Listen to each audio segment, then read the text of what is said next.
A continuación, les explicaré los patrones morfológicos de la inflamación aguda. Anteriormente habíamos visto que hay cambios vasculares y celulares característicos de la inflamación aguda, pero estos se van a traducir en un aspecto morfológico de la reacción. En el libro de Robbins nos explican que hay rasgos característicos de estas reacciones de inflamación aguda.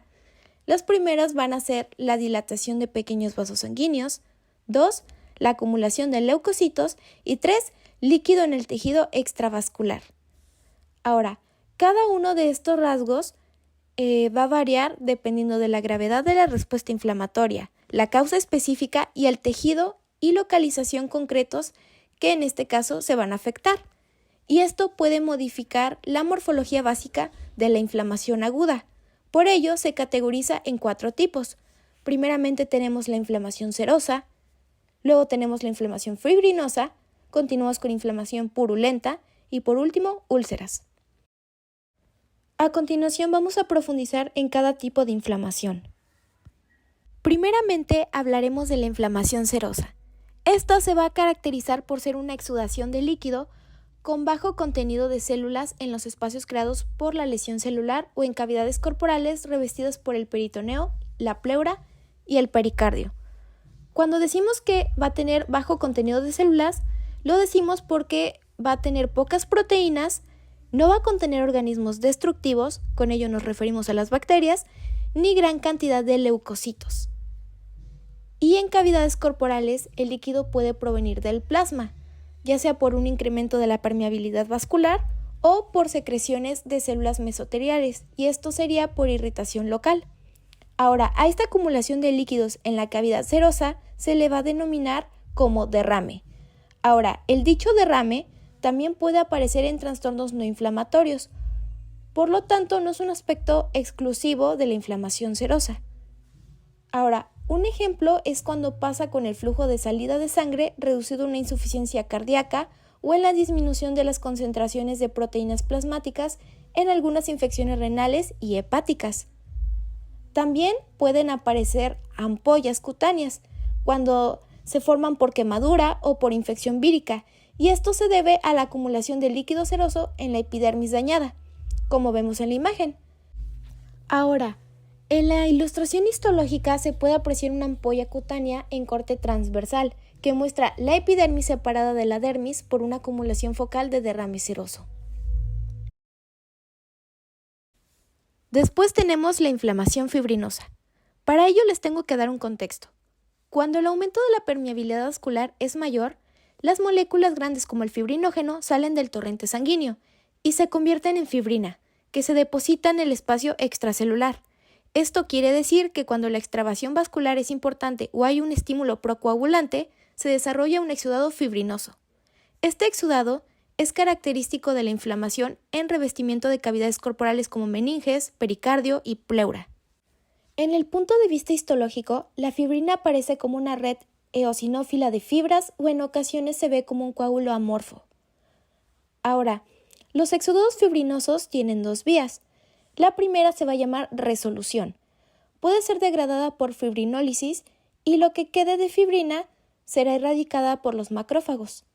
La segunda va a ser la organización, que en este caso, si la fibrina no se elimina con el tiempo, ya sea porque tiene un estado denso y solidificado, entonces se estimula el desarrollo hacia el interior de fibroblastos y vasos sanguíneos, y esto por consiguiente da la formación de una cicatriz, la cual puede tener consecuencias clínicas importantes. Por ejemplo, la organización de un exudado pericárdico fibrinoso forma un tejido cicatricial denso, fibroso, que crea puentes en el espacio pericárdico o en la oblitera, limitando así la función del miocardio. Ahora, como podemos ver en la ilustración de la diapositiva, vemos una pericarditis fibrinosa donde se observan depósitos de fibrina en el pericardio, los cuales de forma característica aparecen como hebras, y podemos ver una pequeña cicatriz. Por consiguiente, en la imagen número 2 vemos de forma histológica la pericarditis fibrinosa. Vemos que hay una red rosada de exudado de fibrina donde está la letra F, y por el otro lado, donde está la letra P, vemos cómo cubre la superficie del pericardio. Y por último y no menos importante, tenemos la imagen número 3 donde se nos muestra un coágulo de fibrina extraído. A continuación hablaremos de la inflamación purulenta, o también llamada supurativa, y se caracteriza por la producción de pus. De hecho, este exudado es formado por neutrófilos, residuos licuados de células necróticas y líquido de edema. Un ejemplo común de esta inflamación es la apendicitis aguda.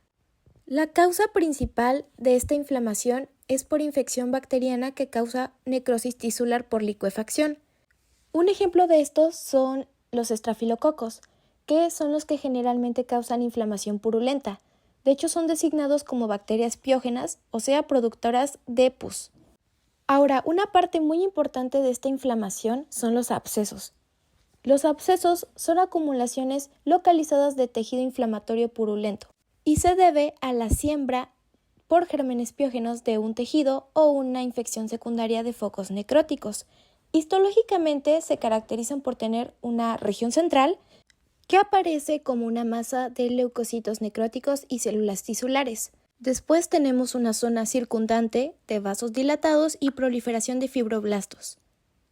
Por último, queda totalmente delimitado hasta que es sustituido por tejido conjuntivo. La evolución habitual de un absceso va a ser la cicatrización. Ahora, con lo dicho anteriormente, vamos a ver la primera imagen, que en este caso está en el centro de la diapositiva. Aquí vamos a ver múltiples abscesos bacterianos en un pulmón afectado por bronconeumonía. Y continuando, tenemos la segunda imagen importante, que ya es un punto de vista histológico. Aquí vamos a ver que el absceso contiene neutrófilos y residuos celulares, además que está rodeado de vasos sanguíneos congestionados. De hecho, aquí claramente se puede ver lo que mencionamos anteriormente, las 3 regiones del absceso, ya que en el centro vemos células muertas, que en este caso van a ser células tisulares y leucocitos necróticos. Después tenemos lo que es la zona circundante, con vasos dilatados y proliferación de fibroblastos, y queda totalmente delimitada. Y finalmente tenemos las úlceras. El término úlcera se refiere a un defecto local o extravasación local en la superficie de un órgano o tejido inducido por desprendimiento de tejido necrótico inflamado. Solo se produce cuando la necrosis tisular y la consiguiente inflamación están presentes en la superficie o cerca de ella. Principalmente las úlceras se van a localizar en lo que son las mucosas de la boca, aunque también otros sitios puede ser en el estómago, intestinos o tubo digestivo. En el punto donde dice piel y tejido subcutáneo de las extremidades inferiores, se da más en personas de la tercera edad con trastornos circulatorios que predisponen a la necrosis isquémica extensa. Ahora, en las úlceras también tenemos fases. La primera fase va a ser la aguda, la cual se caracteriza por tener una intensa infiltración de células polimorfonucleares y dilatación vascular en los bordes de la anomalía. Ahora, cuando esta evoluciona, se da lo que es la fase crónica. Los bordes y la base de la úlcera se desarrollan y hay una proliferación fibroblástica, cicatrización y acumulación de linfocitos, macrófagos y células plasmáticas. Ahora, dentro de la diapositiva tenemos 2 imágenes. La primera imagen, que es la de arriba, podemos observar lo que es una úlcera duodenal crónica. Y en la imagen 2, vemos el cráter de la úlcera duodenal en corte transversal, donde se observa un exudado inflamatorio agudo en la base.